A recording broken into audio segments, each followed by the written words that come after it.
Board of County Commissioners workshop for January 8th. Would you all please rise for the Pledge of Allegiance? I pledge allegiance to the flag of the United States of America and to the republic for which it stands, one nation, under God, indivisible, with liberty and justice for all.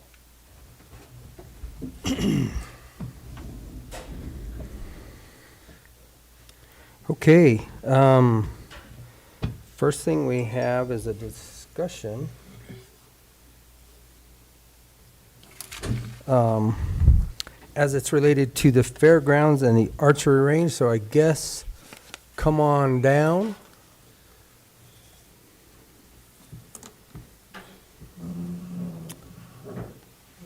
And Justin, you're going to have to bring us up to speed because I saw nothing in the packet of anything. So Gotcha. Okay.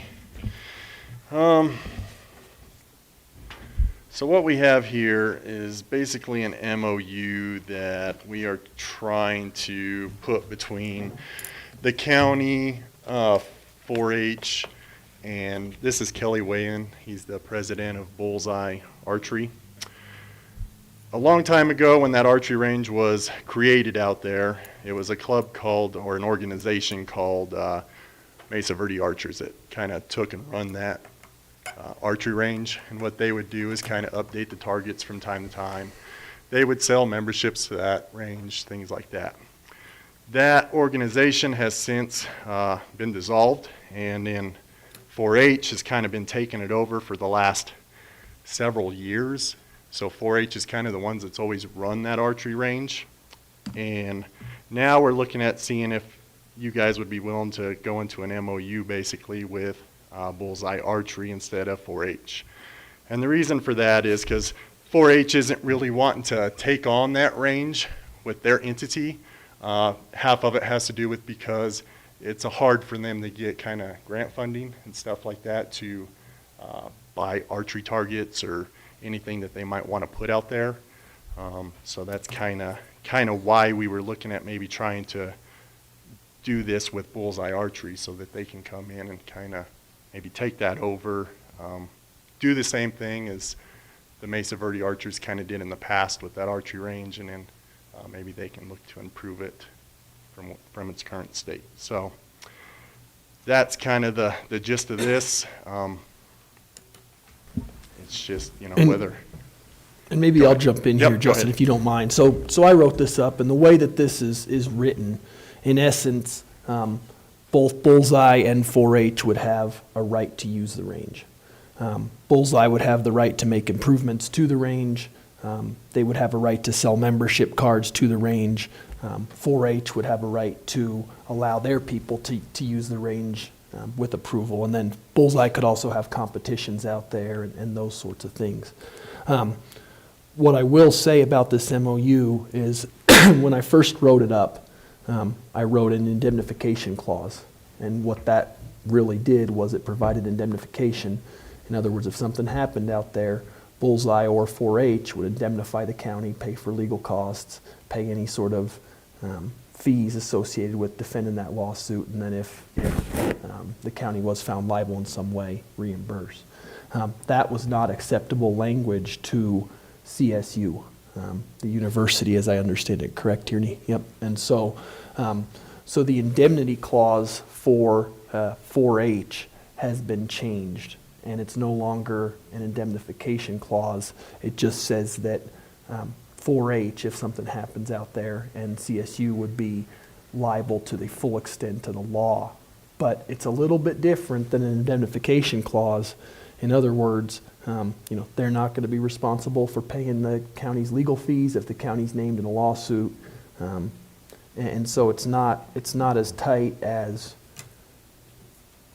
would be ideal, and so it really comes down to how much risk you guys want to take on. I mean, obviously a range has some liability associated with it. I understand the range has been there for a long time. I used the range as a kid when I was in 4-H.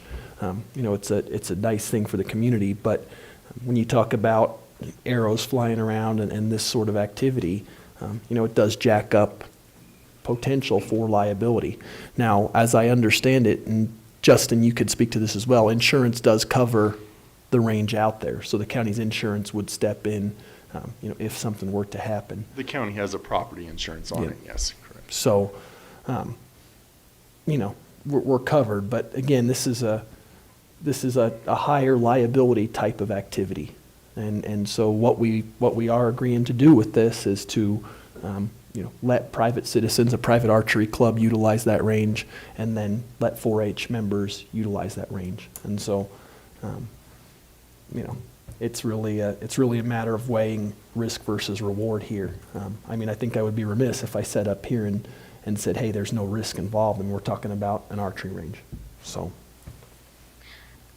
In the past, so I was looking at like the history of the archery range too, and I guess 4-H members have signed like a release of liability when they get their archery range cards. I don't know if that's something that could help or not really. Really what's in here is what's going to dictate, and you can sign releases, but releases, it's all going to come back to this. And, and the reality of it is, if something happens out there, I can tell you the county's going to get named in the lawsuit because it's the county's range and the county's the one with assets. So, that's just the reality of the situation. So I have a few questions because the conversation we had the other day was about how much risk we were reducing, and it was about a range. So this is a different range, but here again, we're talking about the same risk. So when was this archery range first established at the fairgrounds? I'm not exactly sure, but I do know it was before that building was ever put out there, that indoor arena building. It was there before that. Yeah. So It's been there long. 1980s? That was 80s? 83 when that building was built, if I remember right, or finished. I would guess So the late 80s. 70s, early Yeah. 80s. I It's used been it a in while. the mid to late 90s with 4-H. I was gonna say, you were in 4-H in like 2010, right? I'm not that young. So- So that doesn't do us here any If good. he's off of it, the risk is over. there he goes. But I guess the other thing though is if we don't really have a club kind of running the range or 4-H running the range, at the end of the day, then does the county just run it ourselves? Because somebody has always run the range at one point or time throughout the years. I think the choice comes to, does it stay or does it go? What's the risk? Really, because if we can't run it, hence you, Mhm. if it's more than what you can manage, then we are put into a situation of, do we want to maintain it and keep it, or do we want to just let it go? Is number one.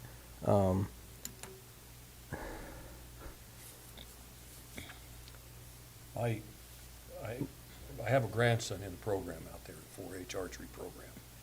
And every time we've been out there to an event, they've been very well run. There's a lot of safety that goes in out there. They're very careful what they do. But that's not saying accidents can't happen. How strong is your organization right now, Kelly? Because here's what happens, and the fairground has a whole, we have a racetrack out there that's been somewhat problematic at times. We've got this now. How strong is your organization to keep this running and to keep this functioning? Can you, any idea? Oh, I think we're very strong. The program's been growing every year, specifically archery. Some of the other shooting sports are struggling a little bit. Our boys are in it. They'll be in it for another 4 or 5 years each. We do have some parents with younger kids who are, very in tune with archery that are willing to step up and become leaders in the future. So I think they'd be good candidates to keep it going. So yeah, and we don't have a problem taking care of the range, taking care of the weeds. We have a lot of targets we've gotten in the last few years through the NRA grant. And we'll keep pushing for that. What we'd really like to push for are range improvements. So like over at the Four Corners Rifle and Pistol Club where they do 22 rifle and pistol, air rifle, muzzleloader, they have a covered canopy and a concrete shooting area. It'd be nice to shoot for things like that. And, you know, I mean, I guess if the range goes away in the future, that's there for the county to have, whatever you guys decided to do with it, if that day ever came, you know. So yeah, I see it as archery is a growing sport, and we see that in the 4-H program, and then in the complementary program that would also be using it as well. It's going to keep increasing, in my opinion. Okay. And you know what I can say about this MOU is, I mean, we've done what we can to limit the county's liability. I mean, it's never going to be perfect, but we do have a very solid indemnification clause. You know, now, yeah, and so. And I'm not afraid of taking on, I Yeah. mean, there's risk that we take on every day with all kinds of things, so, it just, you know, how this started, and then it kind of went away, it seemed like that happens all the time, not by just people moving on, their kids grow up, they move on, and the next, you know, sometimes it'll get taken over, sometimes it won't, and then we end up with, you know, things out there to take care of that then falls back on the county. And I guess that's my only concern, is it a big enough concern to not look at this? No, but it is a concern. I just have to state it. And I appreciate you stepping up. I mean, first of all, let me say that, because I really do, and to want to do some improvements and to make things better for the community. But, you know, my fear on the backside of it is what happens when you leave and your kids grow up, and is there somebody behind you that you're going to be able to mentor and take this over? Right. Hard to say. Yep. But I guess that's a risk that we have to deal with. How many, I mean, I go by out there sometimes, you've got a bunch of people there. You know, there's a lot of participation there some days, and evenings especially, right before bow season. I mean, it seems like they get, how many people do you actually have in your club? I mean, not in the 4-H, I'm not talking about the 4-H, I'm just talking about in your own. Well, the other one, of course, it's all under Bullseyes. So we have the archery side, or the 4-H archery side, and then we have S3DA, it's Scholastic 3D Archery. So it just complements 4-H. People can, you know, they can get college scholarships. We have a kid on a full ride scholarship. There's 39 4-H members. And do they sign up for the SD3ADA too? Yes. Yes. And, you know, the S3DA also has its own insurance as well. But I think we have 21 shooters in S3DA. And then with 4-H, we have over 30 that are signed up for this upcoming year. 39. 30. 39. That's scary. They've been growing the program. I do have to compliment the Lions on this, as they have really grown the archery program. In our first year, we had 7 or 8 kids. I believe that was 5 years ago. Mm-hmm. Yeah. Good. Good. You know, I compliment you, because it's good to see those kids out there participating and stuff, just like that. Parents are out there, kids are out there, it's good. Yeah. Well, and it sounds like it's not just kids either, though. It sounds like it lot can of be parents. could be Oh, no, parents there's a lot too, of right? adults. So, yeah, But they got that's their whole family out there, and they're, right. it's good. So we don't have to make a decision on this until tomorrow either, because obviously none of us have seen this MOU. Yeah. It'd be nice to read it, and then we may have more questions tomorrow, but Yeah, it's in the packets, right? no. Yeah. Did you get an MOU? I got it in my packet. It was supposed to be. Yeah, it's in the packet. Well, I missed it then. My apologies if it was in there. I just want to be sure that I'm not speaking out of turn here. Vicky, is it in the packet? Yeah, it's there. Let's see it. Yeah, it's in the packet.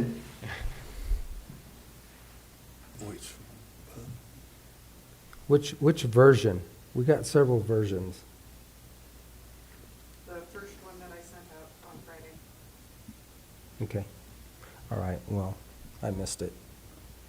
And then just one other little thing to kind of add to it. I mean, if they decide to do anything over there at the archery range as far as, you know, events, stuff like that, they do have to schedule that in with me. So it's not like we can have, you know, something going on where this is going to interfere where they're wanting to do something. We got something else going on there at the fairgrounds, so. Yeah. And I think we have that outlined in here too.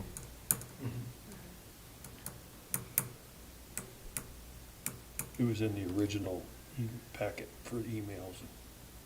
Yeah. Okay. Questions, anything else? I don't have anything else. Okay. All Thank you right. for what you do. Appreciate it. Appreciate it. Thank you, guys. Yep. Thank you. Thank you all. Thanks.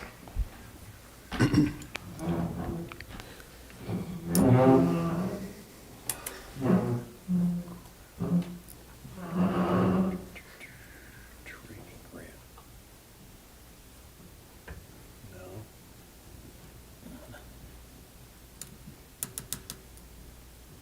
Okay, next, looks like we have a representative of Mr. Nowlin here to talk about a Eye in the Sky grant. Either one. Wherever you want to go.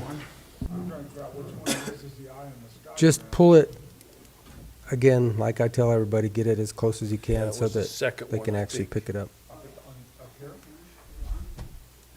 Yeah, I think that's it. Okay. Wait a second. Yeah. Yeah.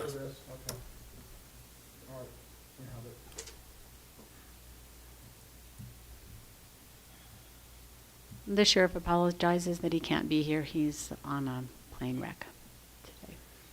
So he's been tied up. Okay, so, this is just for training for the drone program, Wanda, or what is Yes. this? The first one, the $2,635, is just to train 2 drone pilots. We lost one when John Haynes left. And so we're going to train 2 pilots and get them certified to fly the drone. Do they do that certification locally or probably an online class? Online Or- class, and then they take the test over in Durango, so it's all local.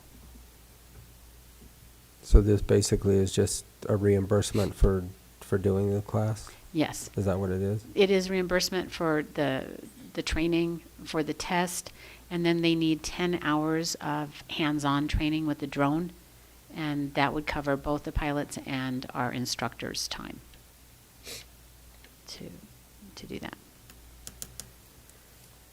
Questions, gentlemen? When they get their training on the actual flying of the drone, do they do it here or in Durango? Or They both? do it here, Okay. yes.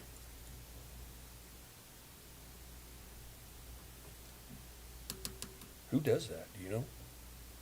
The Alan Phelps Okay. is our drone instructor, and he will be providing the hands-on training here after they've got their pilot's license.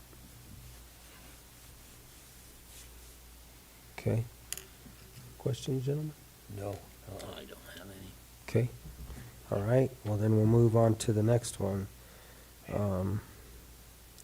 which is the Peace Officer Mental Health Grant. This is an ongoing grant that we've had for several years. It provides a counselor in the sheriff's office for our employees and their spouses to be able to get counseling if they need it. So how does this, because when I saw this, you know, we have our EAP program, right? Employee Assistance Program, through the insurances that we have. How does this differ from that? I mean, What is the employee assistance program? What does so it entail? within the insurances that we have an employees assistance program that provides counseling, so on and so forth. Now, I think I don't think Lynn is here, so don't quote me on the amount or times or anything like that, because I don't 100% know, but how does this differ from what we already pay for and provide? Is there a counselor that they can actually see here, or is it online, or how does that work? I don't know. Because this is a I don't know. person that's in the sheriff's office. He comes in and makes himself available. He also makes himself available to call Mhm. in or come in if there's an event, Mhm. say with the death of the police officer in Cortez, and they can schedule time with him anytime, and he'll come. And if there's a crisis, he does crisis interventions and stuff. He's built up a rapport with the employees, which is really important, especially with law enforcement, because there's kind of a stigma. You know, we're big, tough guys. We don't need counseling. We're okay. Where I think it's broken those barriers down a little bit so they don't feel bad about going and talking to him. You know, he's there. He's a familiar face. He's easy to talk to. He's kind of a friend. So that's where I think it differs. It's a lot more, right here, available. Yeah, I was just Right curious now. because with that, with the insurance that we do provide Mhm. for the entire county, part of that is in there. Yeah. And I was just curious, how I did think that's the difference, is that he's here, he's available, they know him, and they trust him. And it's taken several years to build up the rapport that we're seeing people going to him, and we're seeing, when they have issues, they will seek out counseling help. So Travis just sent in a message. It says that he thinks that our EAP allows for telehealth or in person through counselors approved through the Cigna, I believe. So, okay, so there is a difference. Yeah. Okay. I was just curious. Yeah. Because it is part of an EAP program. Mhm. So, okay. Questions, gentlemen? No, No, I don't Commissioner? have any. It's not any- Okay. All right. anything else? No, that's it. Okay. Right. Thank you, gentlemen. All right. Thank you, Wanda. All right, now we have a discussion as it's regarding the Region 9 Community Development Action Plan, or CDAP, and a resolution. So, gentlemen, I see Miss Otter, the Good school afternoon, teacher, Miss Commissioners. Otter, online. Yeah. So I'm going to give this to her because I actually missed this meeting. I have looked this over with the other two commissioners briefly, but Ms. Otter, if you would like to take the floor and bring me up to speed, I'd appreciate it. Thank you, Commissioner Candelaria, and can the rest of you hear me okay? Yes. Excellent. Okay, on the screen there are two documents. If you could click on the one that your mouse is hovering over now, which is the review, just to the right there. There you go, that one there. That one. Perfect. This one here, and then if you could go to page 3, please.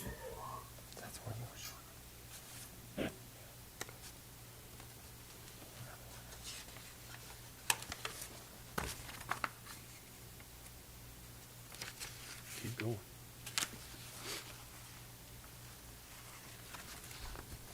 Right. That's it, right here. So we're going to take a look at this project list that you see.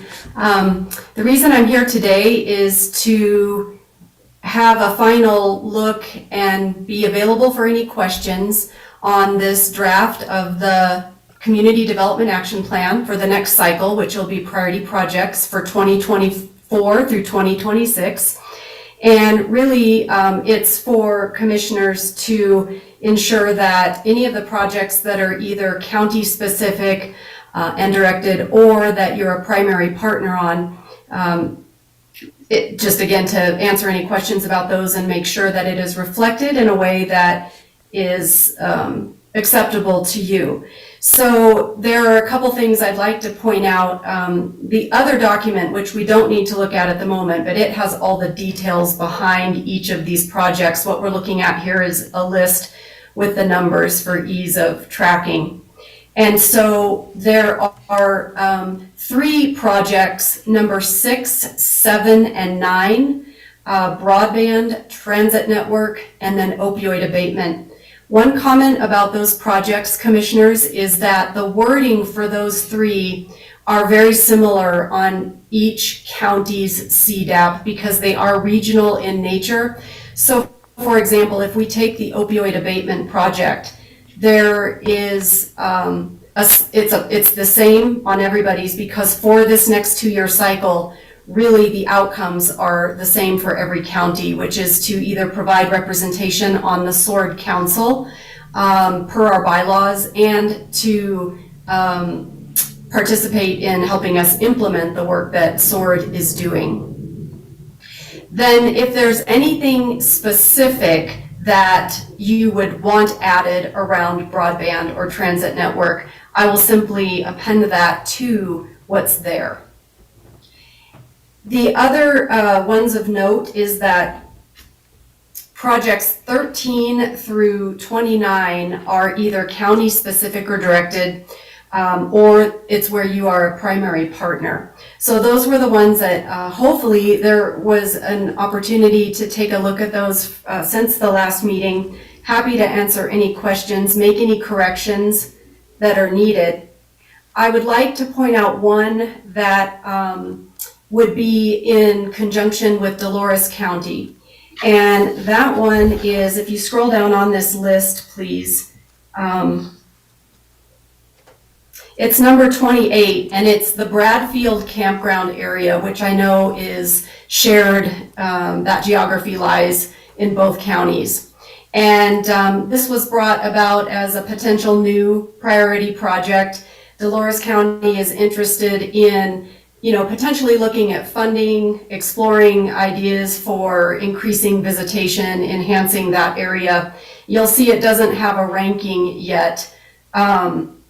According to the ranking criteria, at this point it would be low, only because there's not shovel-ready funding, that sort of a thing, but it is of interest. When I talked to the commissioners in Dolores County, they they're good to have it on that. They're going to have it on their CDAP. With your permission, I would put both counties there as primary partners, which would certainly bolster Region 9 or any other, or your own county's grant writer to pursue funding for that if you're interested. So I'll stop there for just a moment. Questions, guys? Back up a little bit to the top. I think it was now I got to find it again. Number 10, the Cortez Land Use Code is high, but they're in the final process of getting this done. Is it still going to remain at high? Is that a priority for them still? Mm-hmm. Yes, it is. And the reason for that is that because it is so far along in the process, it meets almost every one of the criteria for the ranking. So it is a high. Okay. And so it'll be slated to be finished within this next cycle. It impacts several other priority projects, of course. Land use underlies so many things. Right, and we did look at that Bradfield campground, and we rated it as low, and then the other one, 29, as new, we rated it as high, the Road G to the state line. Yeah. Great. Okay, I'll make note of that. And that's basically, Heather, from mile marker 0 to 12, I believe, or 13, somewhere right in there where the where all that rock fall mitigation has to take place, and the ditch and irrigation and then widening. So that would be high. I do have a question on number 28, the Bradfield Campground. Sure. Obviously totally out of our county. So because that's not regional, so how does that fit into our CDAP? I mean,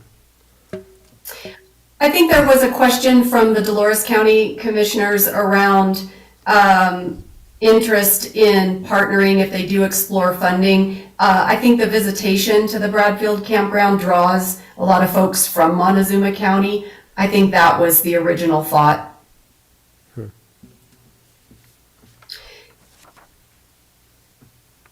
guys? At this point, certainly you could just say no, and we'll keep it on the Dolores County CDAP, is they have interest in looking at funding. It wouldn't create any obligation for you at this point as a low. It's more in the exploration phase, so it might be reaching out to your grant writer if there was support needed, or to show that we do have visitation from both counties, things like that. It could bolster an ability to get funding for that. That's what I see now. I don't have a problem leaving it on there, just rate it low. So is that still operated by the Forest Service, correct? Is that still a Forest Service campground? I believe so. Yeah.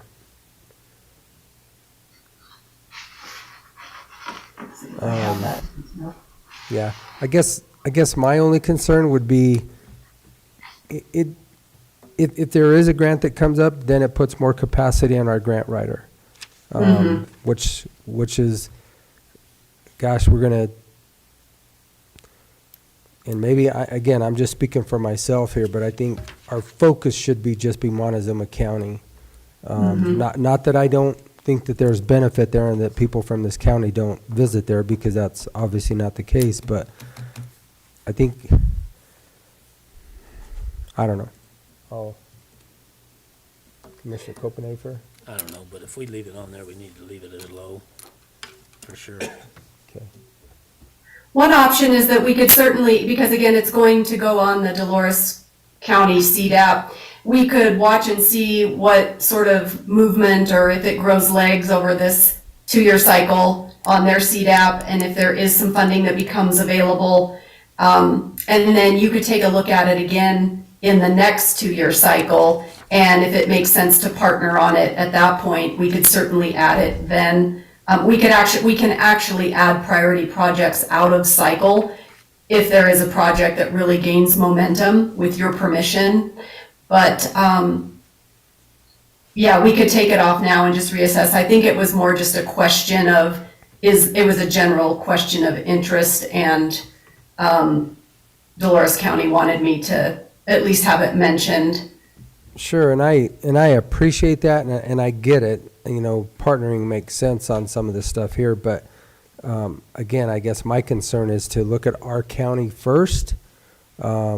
And even if we were to leave it on there and it stays at a low priority, you know, really, what are we going to put into it when we have enough of our own to take care of? Which is going to bring me back up to number 27. Okay.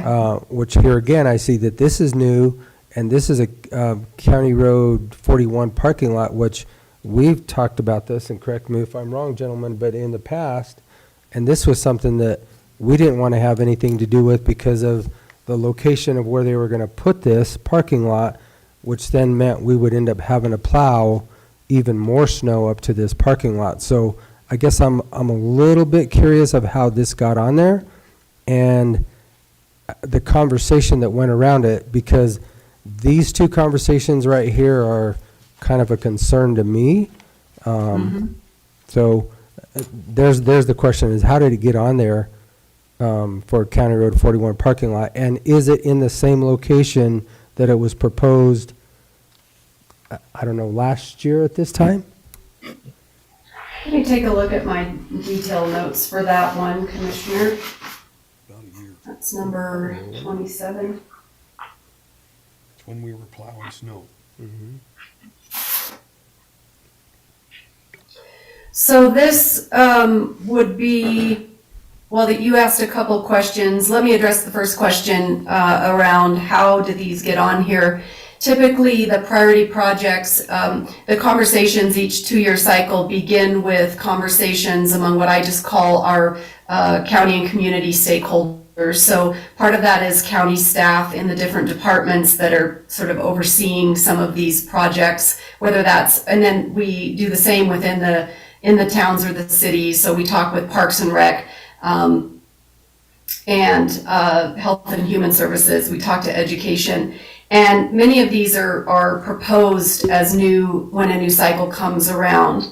Again, there's not so much this isn't, now that it's on, say, final draft, again, because you would be named as a primary partner on this, you'll have a say in whether this even goes on. But the detail I have around that discussion is that this parking area would provide access to the Weber Menifee Wilderness area. So I'm not sure if that's the same location that your original conversation was around. To the which wilderness area? Menifee, which is south. Correct? That, So, maybe I'm confused here, Heather. I apologize, but the parking lot that we were talking about was basically Chicken North. Creek Yeah, it's up north. North?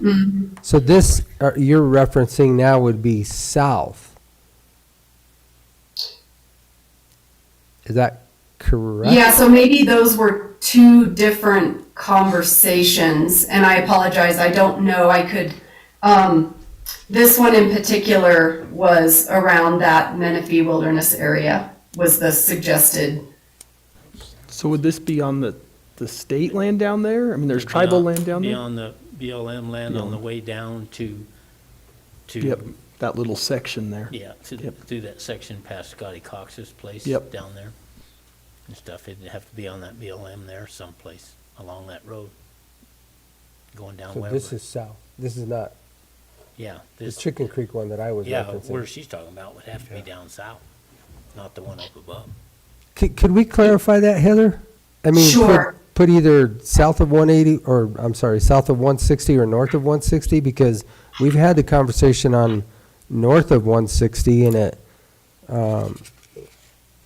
it creates some issues for our road department. Okay. So I'd like to see that before we even put a category of medium ranking on there.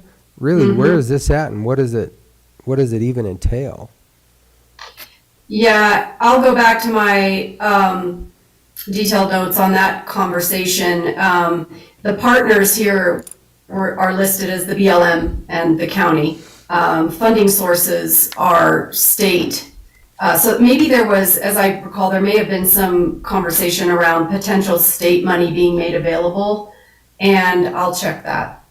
Which again, I mean, we've done a lot of good projects with the BLM, and I really appreciate them. So I'm just trying to find out, because again, I was not here, I wasn't up to speed, so I apologize for all my questions, but, because when I see a ranking of medium, then that tells me it's already kind of up there a little way, and it might be a great project, so don't get me wrong, I'm just trying to get caught up, but I'd just like to know for sure if this is north or south.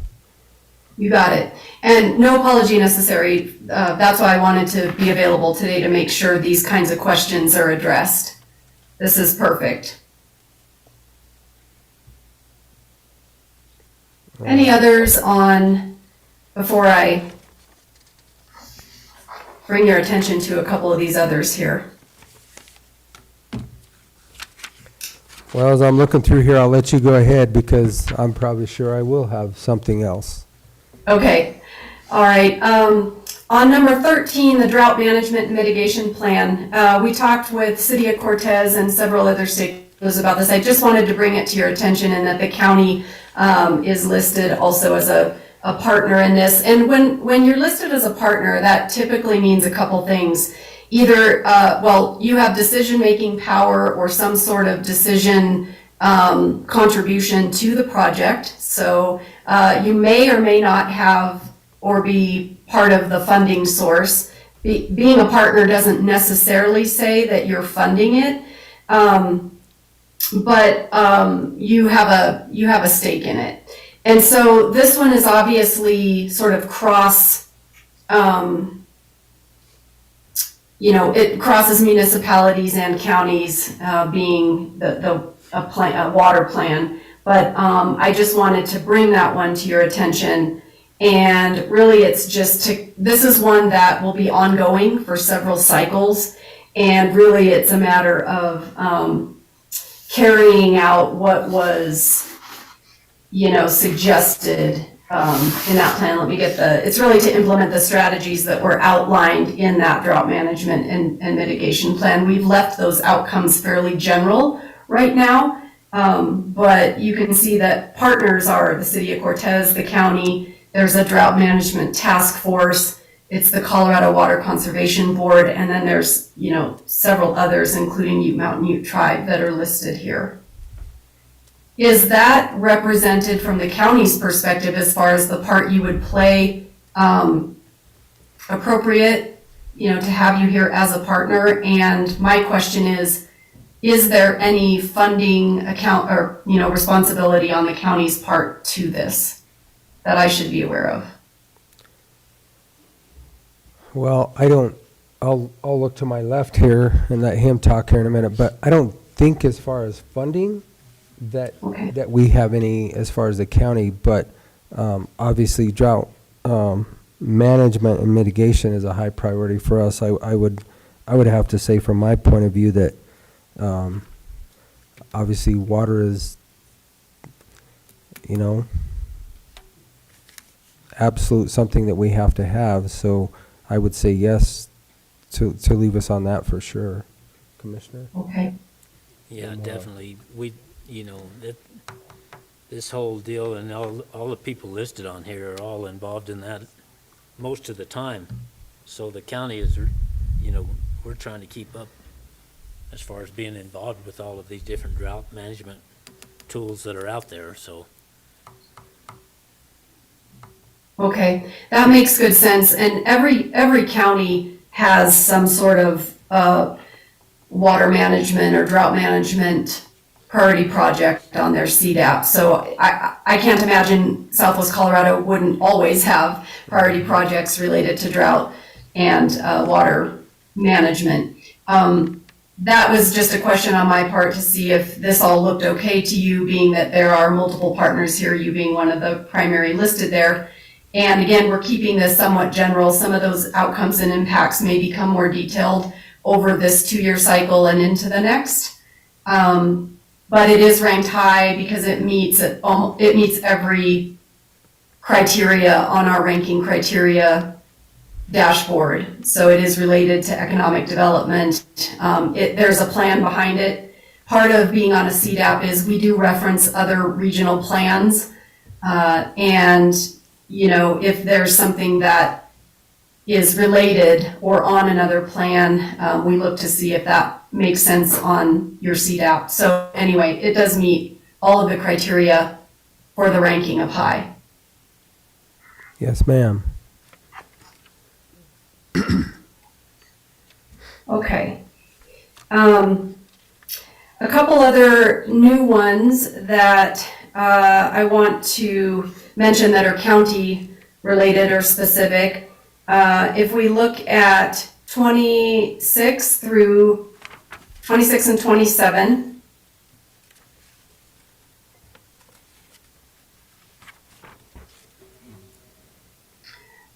so that outdoor recreation, there's already grant activity in place for this. So again, it's part of the reason that this came on as high.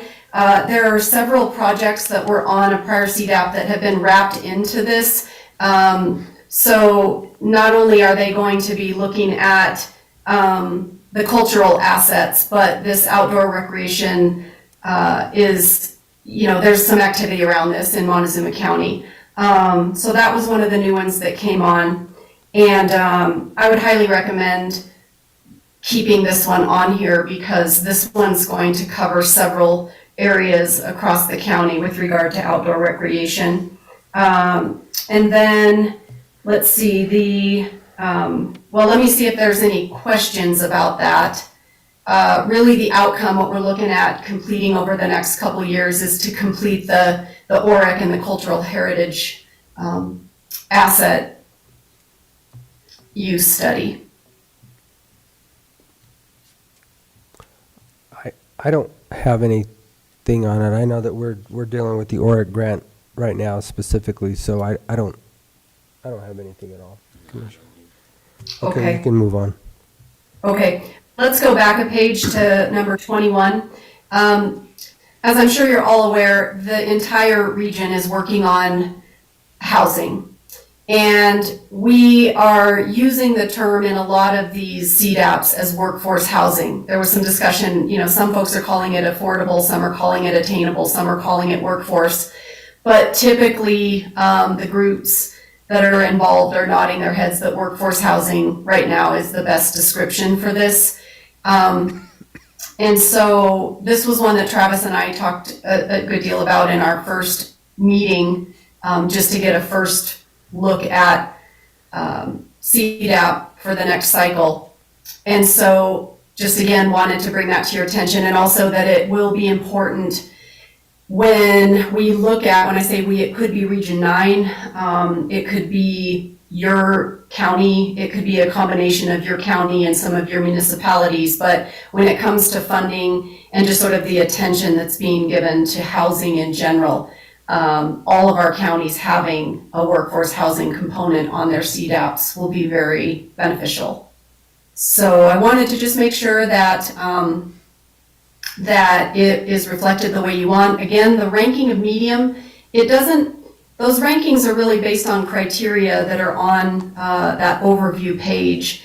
And medium doesn't necessarily mean that this is less important than something else, or, sometimes our low and medium ranked projects get completed before a high. It's a lot of times dependent on the funding cycles. In this one, for sure, it may be related to being able to attract. There's a lot of energy, as you know, around attracting contracts with housing manufacturing companies, sort of depending on the pace that goes. But right now, as far as where this stands in those, meeting some of those criteria, that's the medium ranking. Okay. Anything, gentlemen? No. Okay, Okay. all right. Travis, did you have anything else you wanted to add? If you can talk? No, sir, I don't. Okay. We did wrap in outcome number 3, which is to work with our Homes Fund organization here in the region to increase home buyer education classes. That used to be a standalone project on your last CDAP, and we've wrapped it into the workforce housing projects, and we did it similarly on the other CDAPs because it's part and parcel of enhancing and building out our workforce housing overall.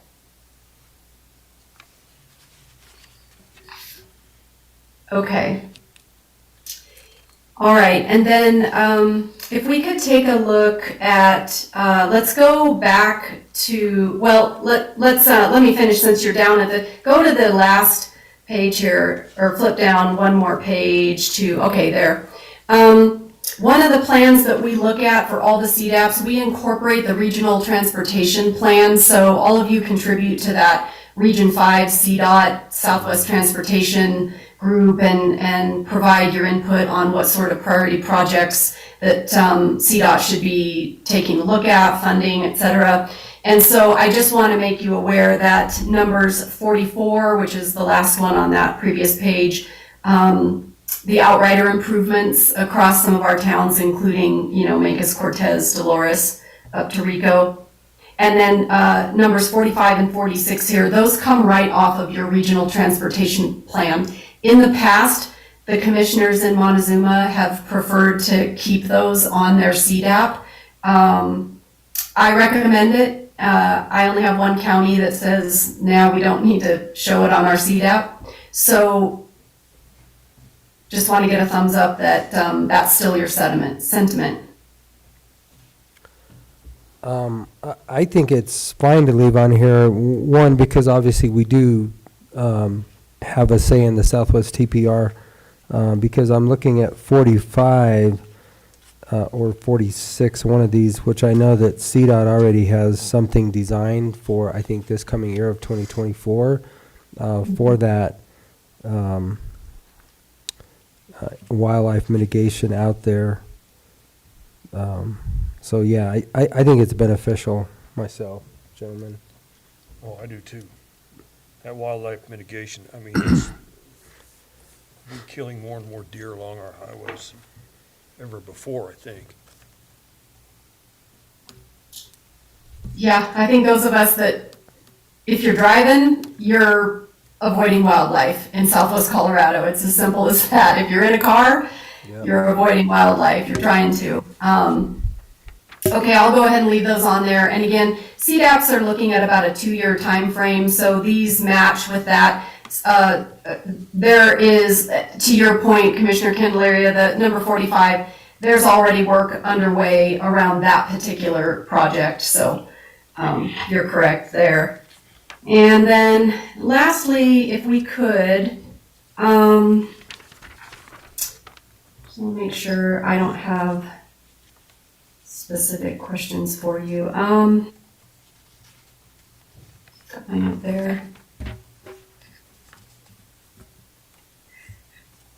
Okay, let's go back to the first page of this so that we're looking at, oh, I'm sorry, let's go back to the other file you were just looking at, the one with all the details, so we can take a look at projects, project number 6 around broadband.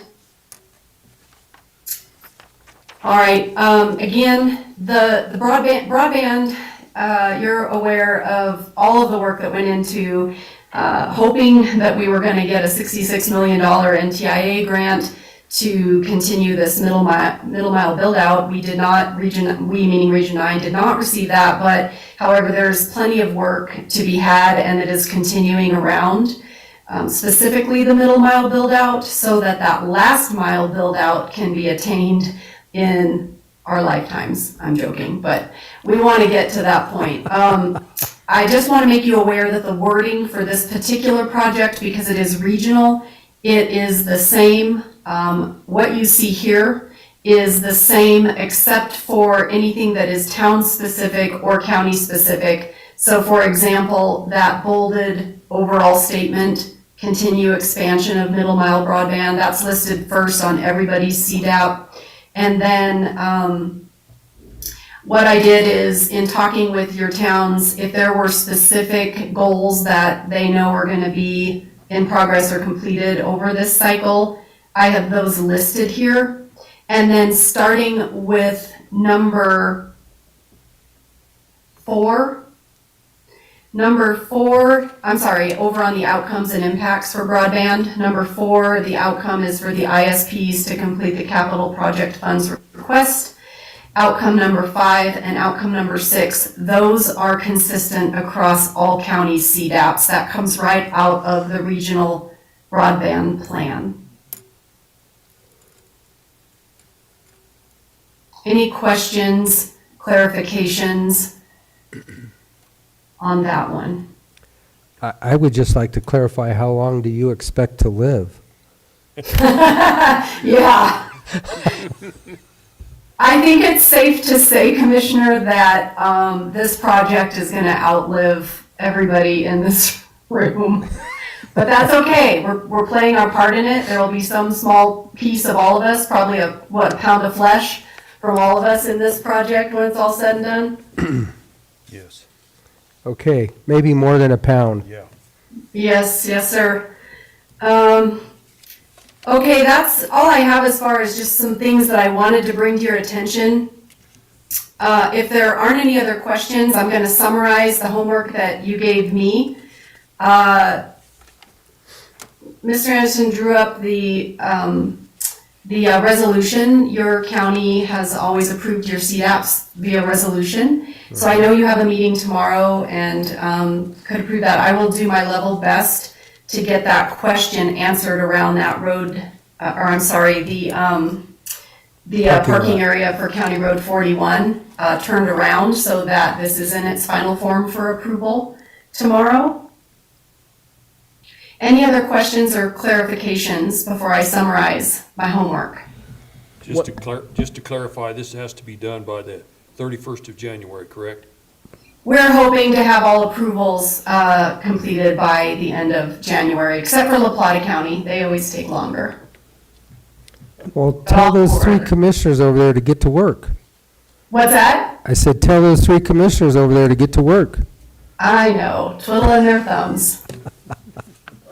What about the campground? Do we have consensus on that? I mean, I know we can't make decisions today, but that's on there right now, and I mean, we could certainly discuss it tomorrow if you guys want to. I mean, it's gonna push off adopting it a week, so I don't know. It's on there right now, though.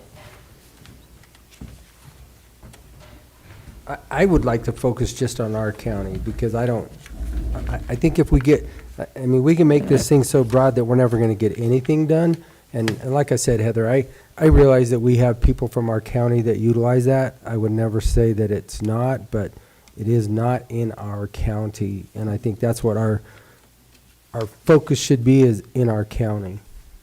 So I don't think it needs to be on there. I think we could strike that one personally, but I'm one of three. It's not on my priority list. Commissioner? Yeah, I think we could take that one off, Heather, is kind of what I'm hearing. You got it. Number Bradfield Campground. 28. Well, Number 28. yeah, okay, I will do that. Got it. And again, it's great to have, sometimes these I always spark initial conversations every cycle just to see where I kind of poke around for, hey, is there anything you're thinking about that sometimes is cross-county? So it really just allows for some dialogue. So I appreciate the conversation around that. And I actually think your decision makes a ton of sense. And like I said, if it grows legs in Dolores County, we can certainly look at it again in the next 2-year cycle, no problem.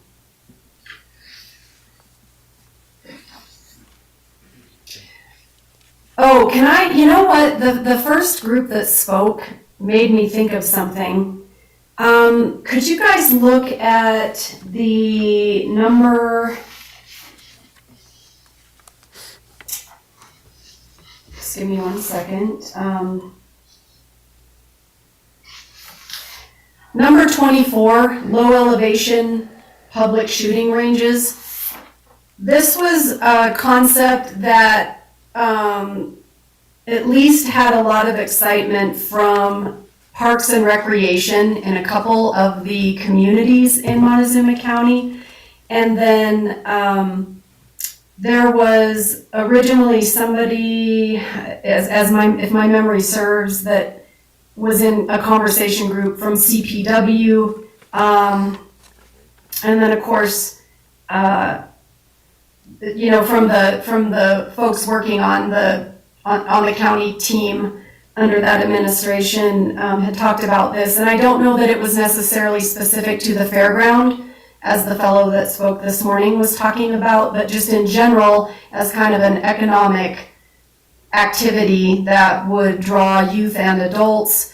Again, it was looking at a way to bring in competitive events to Montezuma County and, create a safe and designated space for an outdoor range, target shooting, as I mentioned, competitions, grow jobs in the retail hospitality industry. So when he was talking about the archery, I thought maybe, did you want to just look at that project and, is that one that still has some interest from the county's perspective, from an economic development perspective, or is that one you feel like maybe I can move off and we could revisit it again?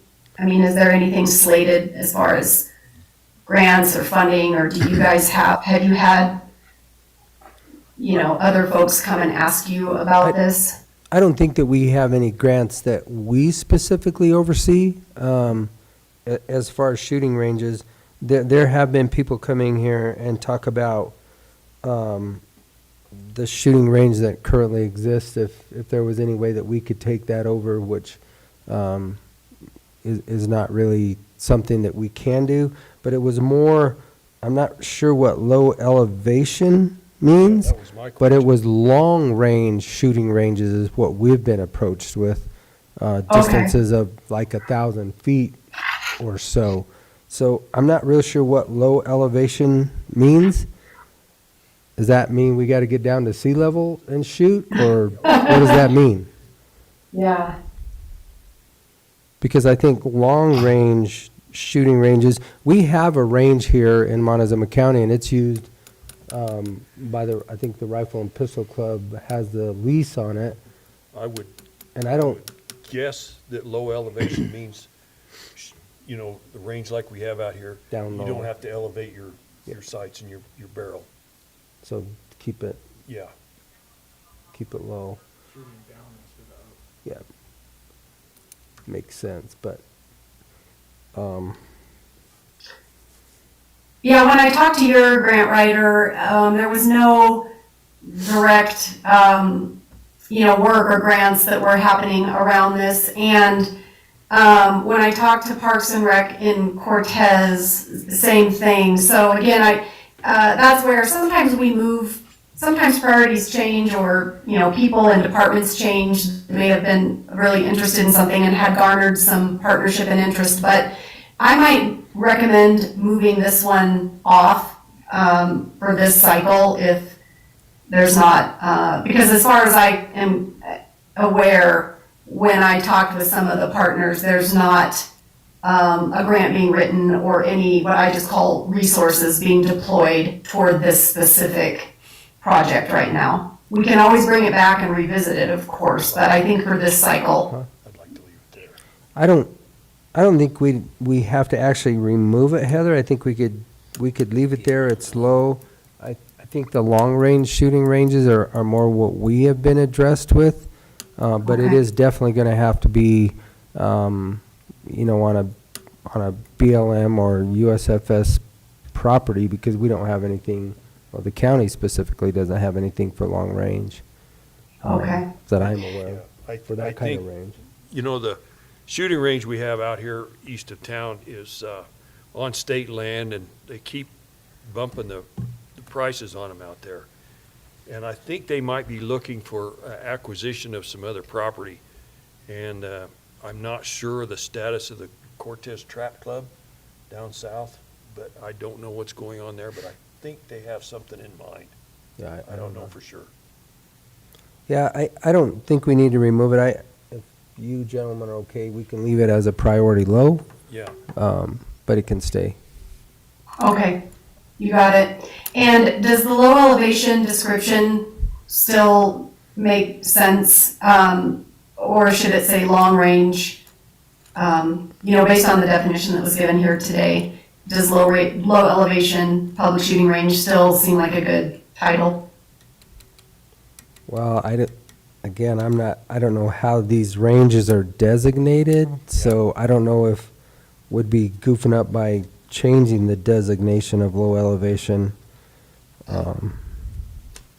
Yeah, that was the No. definition that was given by these original stakeholders that you see here, the partners, at least when it was in the conversation, that's what it was referred to as, so that's what I listed it as. Okay, Let's leave it like that, and then Yeah. if we need to change it, we can. Okay. All right, then, what I have listed here is that, I am going to get some clarification on the parking area for that, whether it's north or south of Highway 160 for, number 27, the parking area, County Road 41. I'm going to strike the Bradfield Campground from the list. I am going to add some detail to the outcomes on that number 29, Road G to state line, to indicate mile marker 0 to about 12 or 13.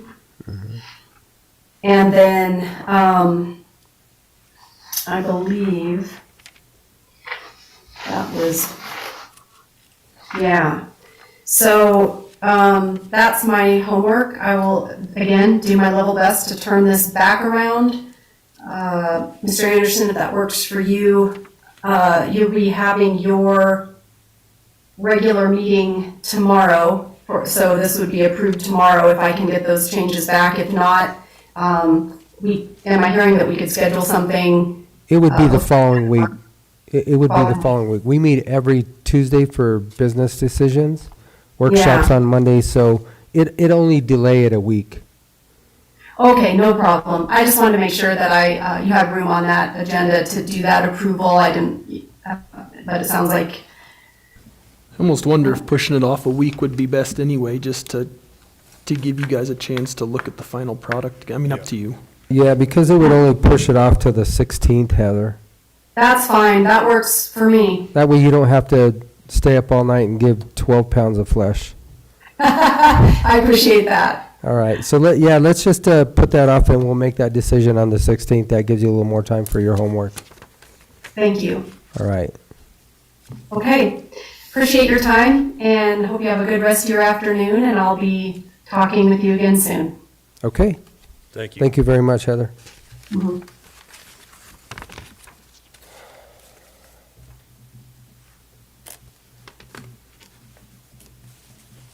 Okay, moving on, now we are going to have a continued discussion on our, talk about a sales tax, of a public safety sales tax, and I think that we were going to talk about the WHO today. Yeah. So the WHO, Ian, if you have the list, I don't have it in front of me, the way this, oh, there it is, right there. Of who or what we were going to basically include in this, and the next conversation was going to be, then we were going to talk about the amounts. Right now, the way it reads is that the Montezuma County Jail, the sheriff, drug task force, I'm missing something here. I'm missing something else. Drug Task Force, Fire Protection Fire District. protection. And then we had talked about financing other programs undertaken. It's a very general statement right now. So.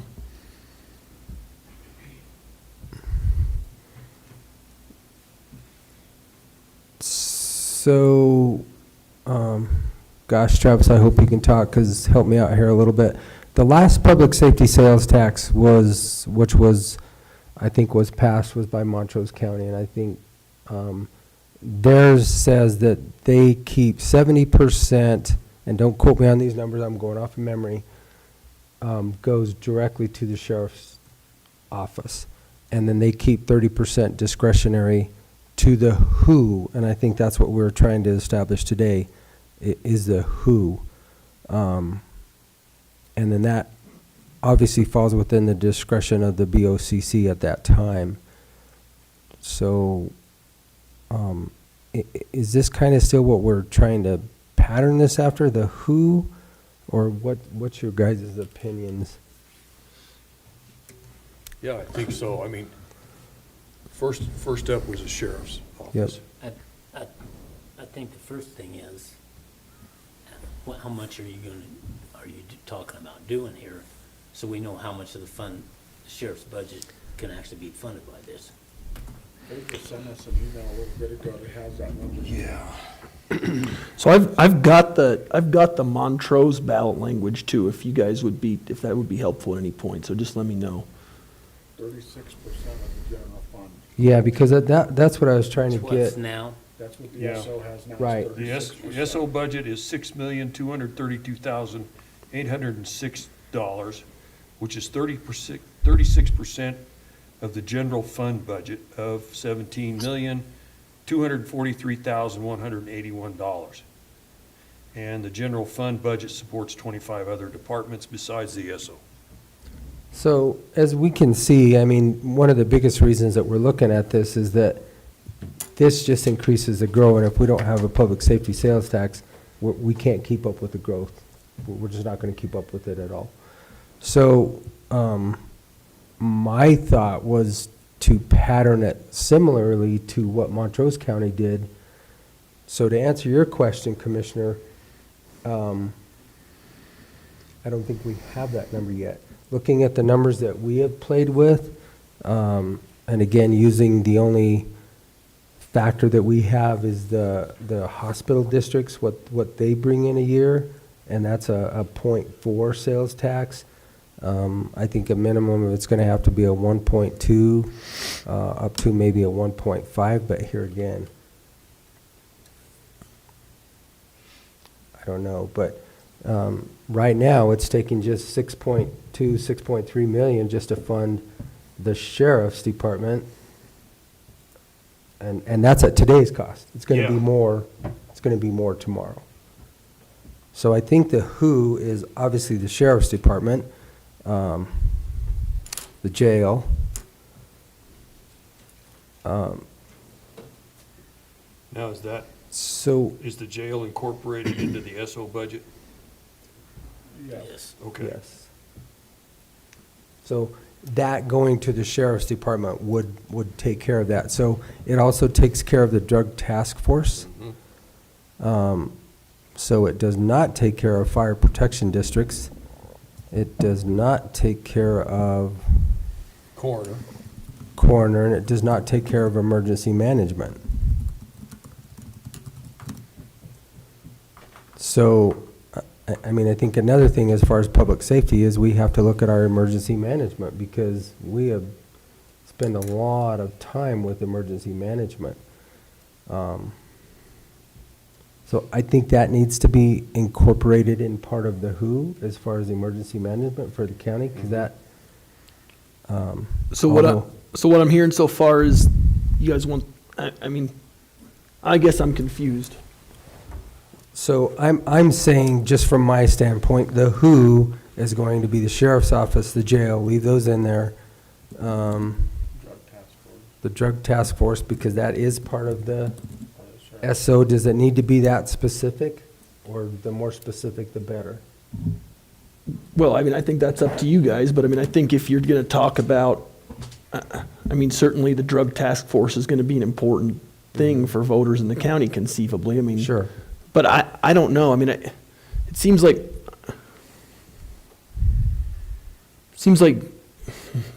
it's tricky to look at the who when we don't have an amount.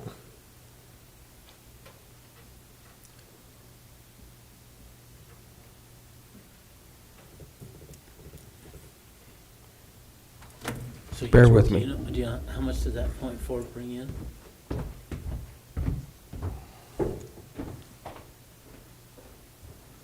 I don't remember. I think the more specific we can make this, You're exactly Better. right.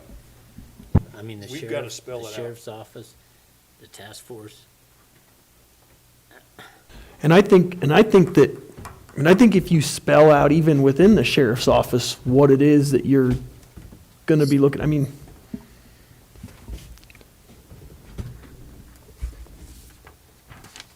So, doing some work with, obviously Travis and Phaedra. Travis, jump in here again if you can talk. But, so I pulled MCHD sales tax deposits, basically for last year. And their total was 2.1 million. And that's at the point, 0.04 sales tax. So at a 1.2, if my math is correct, with the projections, that would be about 6.4 million, roughly. Now, again, that's at today's cost, and I don't know what else is going to, go up from there. Will that cover the entire budget? No, but here's the other things that I had in question too was, dispatch. Those are some of the things that we are seeing that are continually go up and continually, when we have these conversations, and Commissioner Lindsay, I'll let you talk about more about this, but those dispatch, it seems like we're having a struggle trying to keep up with that We at are. all. So that discretionary 30%, I would like to see dispatch in there, emergency management in there, coroner in there, and obviously the jail and the sheriff would be the lion's share of it. But the 30%, if we leave discretionary, because there's going to be some times that the dispatch center, we may need to put more in there. It's- And or emergency management. It just depends on the year. Yeah, the dispatch is a $340,000 bill. So, I mean, our emergency services don't function without a dispatch center, and we continue to see those costs. So a public safety sales tax, that's what I'm saying. And this is just my notes, this is my math, so I'm gonna say at a 1.2% sales tax, that's gonna bring in about 6.4. And that's based on last year's deposits of the MCHD. So does that help at all? I was gonna take us into the weeds, but we need to focus on this first. The other thing you have to look at is on that .4, what is exempt from that tax? Well, that's where I was going. Well, I think that's a totally different conversation, is once we establish the who, then we go to the amount, and then we go to the exemptions. Because obviously there are some exemptions. I think in The reason I this bring one? that up is because the other day online, I was looking at a tractor that was in Montrose County. Even the ag stuff is not exempt from their tax. Correct, which is a conversation, like I said, for us. We'll then talk All the about our state tax and all exemptions. that stuff is exempt off of that deal, but they specifically had a note on that tractor that they were selling online, that their tax was not, absolutely not exempt, and there was no exceptions to it.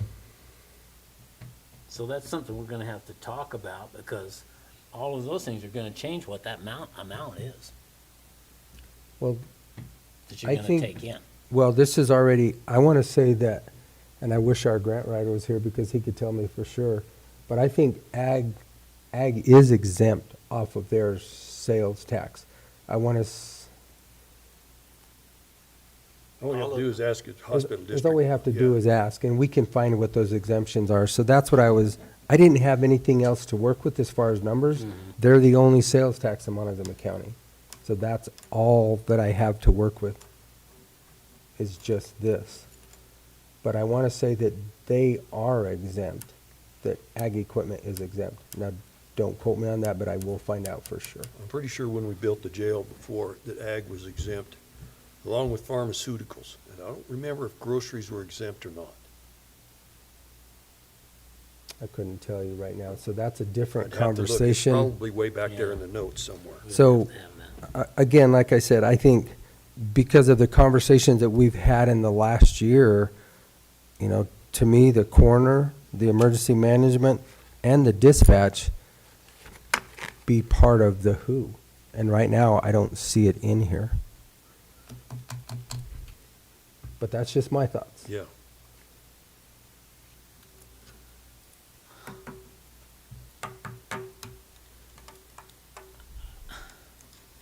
Personally, I think we're better off if we just make it more specific to the sheriff's office, the sheriff's department, that jail, the task force, that stuff that's directly related to law enforcement. And the money that we're now putting into that, we can fund these other projects. I think if you just try to fund too broad of a range of things, we're not gonna be successful. I think if we specifically, it's just my opinion, the more broad you try to spread it out, the less chance we're gonna have of this passing. And we need to, I'm not disagreeing with you about needing it, because we do need it to do something. If people want us to have all of these services, they're expecting us to provide all these services, they're gonna have to find a way to fund it. We've gotta find a way to fund it. And if they wanted all of these services, then they're gonna have to step up to the plate and vote for something to fund us.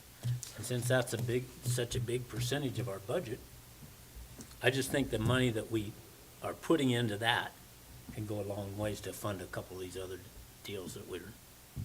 Yeah, it's pretty much, Like you're wanting to fund. yeah, it's But I pretty think- much the biggest chunk of our overall budget is the sheriff's office. Well, road and bridge, like I said, I think at Yeah. our last meeting, they're probably real close to being equal. So with them, that's 2/3 of our entire budget with two departments, and all of the other fall underneath that, which we function with about, I don't know, $3 to $4 million total. Yeah. So your recommendation, Commissioner, if I'm hearing you right, would be basically to the sheriff, the jail, the drug task force. I just think that that's, the more specific we can make it as to what that money will be spent for, the more people will be likely to vote for it.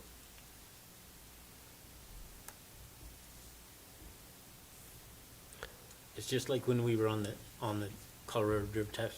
If we're specific about what we want them to put that money for, you stand a way better chance of getting something done. If we scatter it out over too many things, I think people are less likely to vote for it.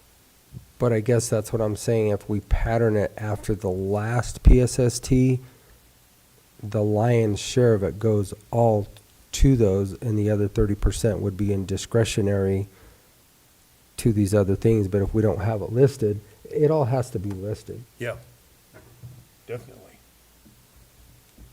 Ian, any? Well, I mean, I guess in my mind, I think I guess I kind of agree with Commissioner Copenhaver. I think specificity is always best. And if you dedicate it to the sheriff and to the drug task force and to the jail, and it passes, well then you're going to be able to finance your sheriff's department, your jail, and your drug task force with that money. And then you guys still have a lot of money that you're going to be saving that then you can distribute out to these other organizations. But for voters, what they're going to see is 3 specific things that I think they all understand, and they can appreciate, okay, this is where the money's going to go. And then, I mean, you guys are still going to have discretion over a big pot of money that you're going to save. It's a judgment call. I mean, it really is. And it just comes down to what's going to be more palatable and appealing to voters. And I mean, I think there's arguments to be made both ways. Maybe I'm biased. When I go to vote, the more specific it is, and the more I can see exactly where it's going to go, and the less discretion rests with government, the more comfortable I am voting for something. That's just me. Because I always kind of shudder when I see the word discretion and government in the same sentence. Dispatch in there, because that is 42, I want to say it's 42% of all of the calls of that dispatch center are ours. Right. We're right there with the Because city, back and forth. that is a big I think- ticket item that we have to pay for. But I think the thing is, I mean, if this passes, there will be money freed Right. up for dispatch. I mean, you guys will have the ability to put more money into dispatch. That's the reality of the situation. And so, you're going to have more money to fund all these other I entities. get what you're saying. And I agree. I mean, the whole thing of it is, we'll have, a lot of these other parts are public safety issues also. Mm-hmm. The dispatch, emergency management, all these are public safety issues. And if we can clear up some money to fund those out of what we'll be saving by this tax be going to the sheriff, So then I do think we, we'll have money to fund those. so then you're saying put 100% of it in, I think we should put 100% of it to the sheriffs and the jail and the task force. That way people know exactly where it's gonna go. I get it, but I'm also saying, why would we not include the dispatch in there? Because that has to function with it. I realize that you're gonna free up some money on the other side of it, but that is directly affected to public safety. It doesn't function without it. I guess personally, my own feeling is whenever I look at the dispatch and we don't have any control over it, it's not ours, I have a hard time doing that. Okay. That's just my own personal opinion. I mean, Okay. that's my own personal thing. So is then that- I'm gonna ask you about corner and emergency management, because we have 100% of that. And they are directly in line with public safety. I agree, but I think we can fund it with this money that we're saving from the Okay. sheriff's department. I That's gotcha. I just think the more specific we can make it, the better chance we have Okay. of this thing passing. And I'm I mean, okay with that. I've been through this before, and I think it's, and I don't blame people. I don't like Mm-hmm. higher taxes. I don't. I hate, especially when I don't know where they're going, and They're really getting Commissioner? set in their ways of telling government no here lately. Mhm. And I think we need to be very specific. And I think that we just need to get what we need, and that's it. Okay. And I know that $6 million, 6.2 million is a lot of money. And a lot of people don't realize how much we spend out there.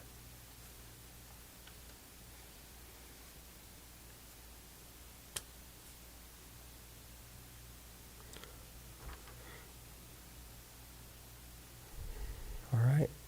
So then I guess, are you saying then leave it specific to just the sheriff, the jail, the drug task force, and basically that's it? I'm trying to find the dispatch number here. I think this year was like 295, 300,000, say rounded up. It's basically, or 290, Yeah, so rounded up it'd be 300,000. it's not underneath our public safety. and right now, that's not included in his budget. Right. We're using it from a grant. So we're using 50% of the, oh my gosh. Now, if you look, this is just throwing stuff out, but if you look underneath our budget heading of public safety, we're listing the sheriff grants, pretrial services, law enforcement authority, LEA, contracts, jail grants, emergency management, district attorney, county coroner, and community intervention program. Mhm. That's what we've listed so far for public safety. So we're gonna have to change that.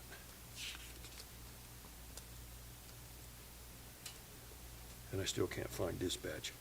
I want to say it's 290,000 this year. I think that was the bill we I got. agree with you. So it's right somewhere at, around Yeah. that 300,000. basically right at 300,000.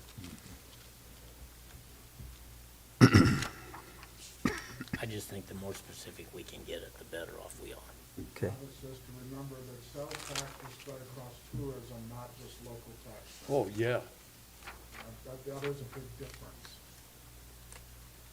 I mean, it takes a little bit of it takes a lot of burden off of the property owners.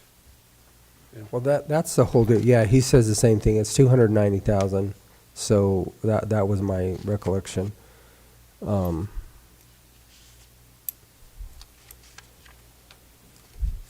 All right, Commissioner, what's your thought? Just leave it as that? As Gerald explained. Okay. All right, well then I guess we've established As the who. specific and simple as we can get it. Address the need and go on. Okay. And then if they tell us no, we're gonna have to figure something else out. Well, we're headed down that path right now. Yeah, It's the whole purpose of why we're asking for this, and why we're asking for it this year is because we know that the revenue sources decline and the expenditures, the costs continue to rise.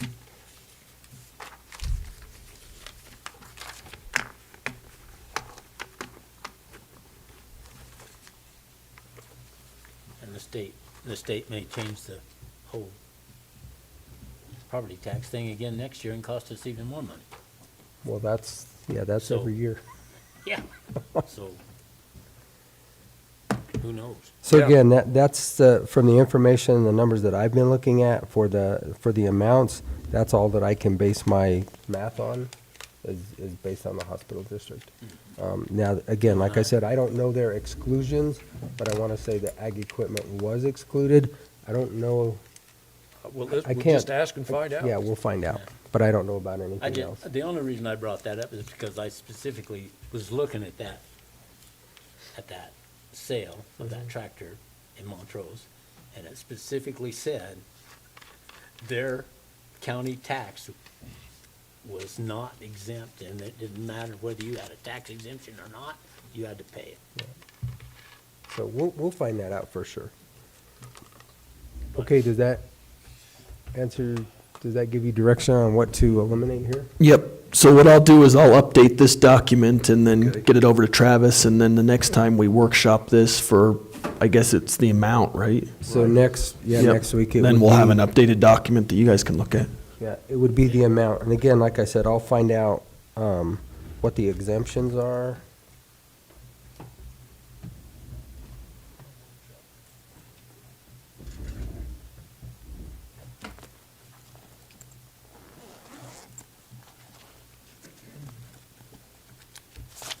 Before we move. Okay. So-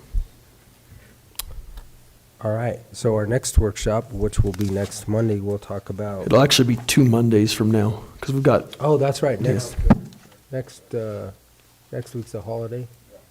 Okay, two weeks away.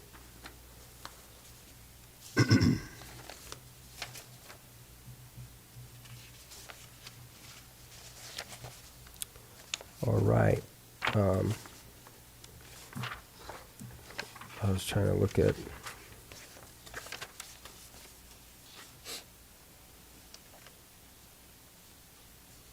Is there anything else you want to bring up, Commissioner?